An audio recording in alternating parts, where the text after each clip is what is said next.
Hi, ഞാൻ Prajitha, clinical psychologist.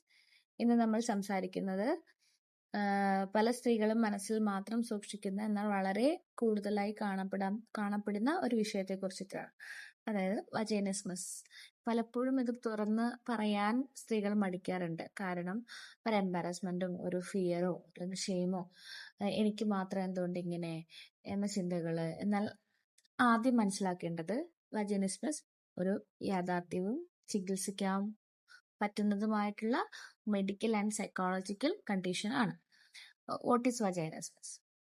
Vaginismus എന്നത് നമ്മുടെ വജൈനൽ മസിൽസ് ഇൻവോളണ്ടറി ആയിട്ട് ടൈറ്റൻ ആകുന്ന ഒരു കണ്ടീഷനാണ്. ഇതിന്റെ ഫലമായി സെക്ഷൽ ഇന്റർകോഴ്സ് പെയിൻഫുൾ ആകാം, പെനിട്രേഷൻ ഡിഫിക്കൽട്ടി അല്ലെങ്കിൽ ഇമ്പോസിബിൾ ആകാം, അതുപോലെ തന്നെ പല ഗൈനക്കോളജിക്കൽ എക്സാമിനേഷൻസ് ഒക്കെ ബുദ്ധിമുട്ടാവാം, ഈവൻ ടാമ്പോൺ പോലും ഇൻസേർട്ട് ചെയ്യാൻ അൺകംഫർട്ടബിൾ ആയിട്ട് തോന്നാം.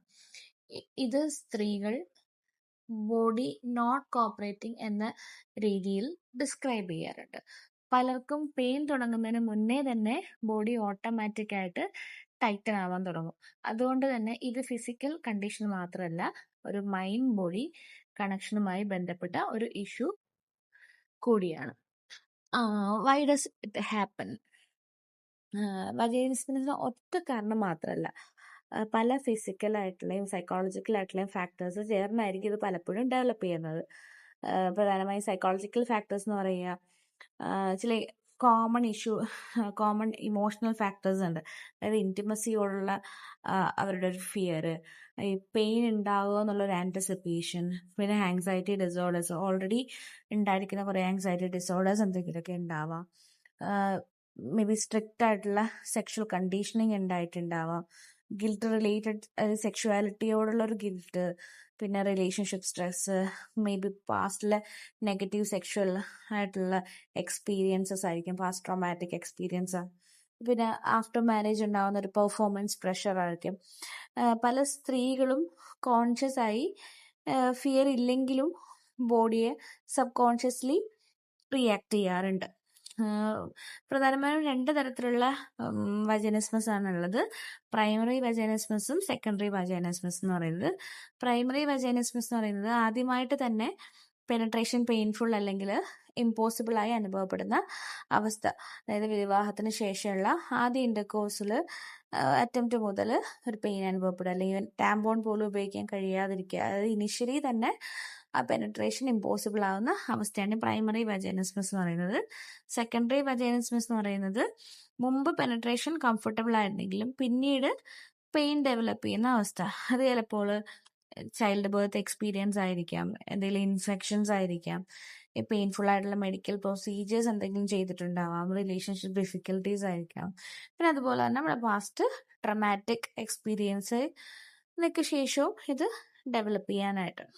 കോമൺ ആയിട്ടുള്ള സിംറ്റംസ് എന്ന് പറയുന്നത് ഇന്റിമസി സമയത്ത് സിവിയർ ആയിട്ടുള്ള ബേണിംഗ് പെയിൻ ഉണ്ടാവും, വജൈനൽ മസിൽസ് ഇൻവോളണ്ടറി ആയിട്ട് ടൈറ്റൻ ചെയ്യുന്നുണ്ടാവും, പെനട്രേഷൻ ഭയങ്കര ഇമ്പോസിബിൾ ആയിട്ട് തോന്നുക, ഒരു ഫിയർ ബിഫോർ ഇന്റിമസി, പിന്നെ പാനിക് ലൈക്ക് റിയാക്ഷൻസ് ഉണ്ടാവാം, ഇന്റർകോഴ്സിന്റെ അറ്റംപ്റ്റ്സ് ഒക്കെ അവർ അവോയ്ഡ് ചെയ്യുന്നുണ്ടാവാം.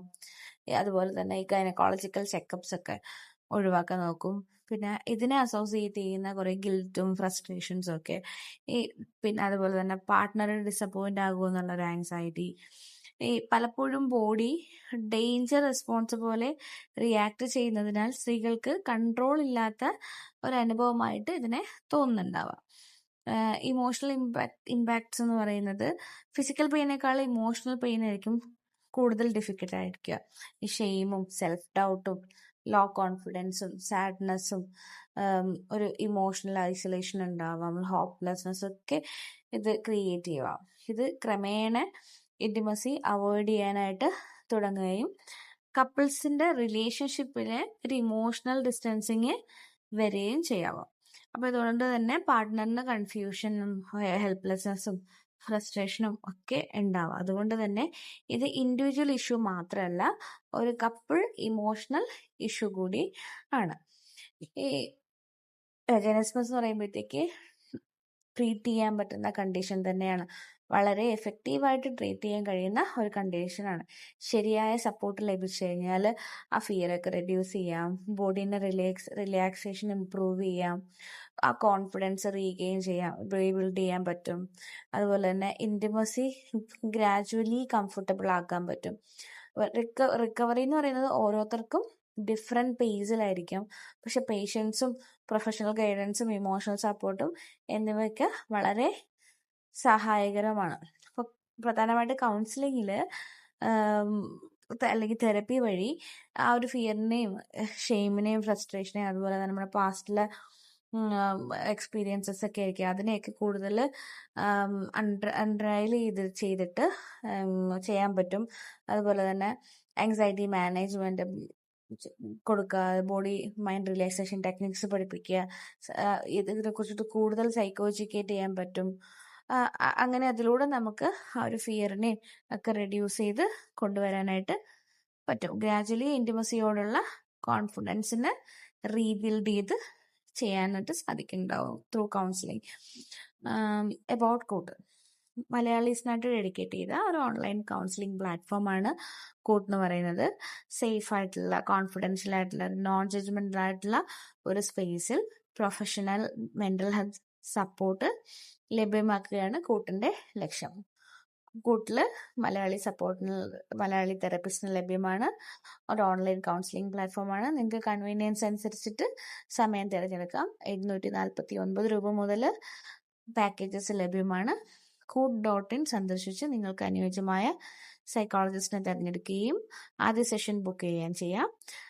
നിങ്ങളുടെ തെറപ്പിസ്റ്റിനെ നിങ്ങൾക്ക് ചൂസ് ചെയ്യാൻ പറ്റും. വജനസ്മിസ് കാരണം നിങ്ങൾ ബ്രോക്കൺ അല്ല, നിങ്ങൾ ഒറ്റയ്ക്കുമല്ല. സോ ഹെൽപ്പ് തേടുന്നത് ഷെയിംഫുൾ അല്ല. അത് കാരണം ഹീലിംഗിലേക്കുള്ള കറേജസ് ആയിട്ടുള്ള ഒരു സ്റ്റെപ്പാണ് ടേക്കിംഗ് തെറപ്പി എന്നുള്ളത്. അപ്പം ശരിയായ സപ്പോർട്ടും അണ്ടർസ്റ്റാൻഡിങ് ലഭിച്ചാൽ റിക്കവറി വളരെ സാധ്യമാണ്. അപ്പോൾ എപ്പോഴും അടുത്തുണ്ട്, കൂട്ടിനുണ്ട് കൂട്ട്.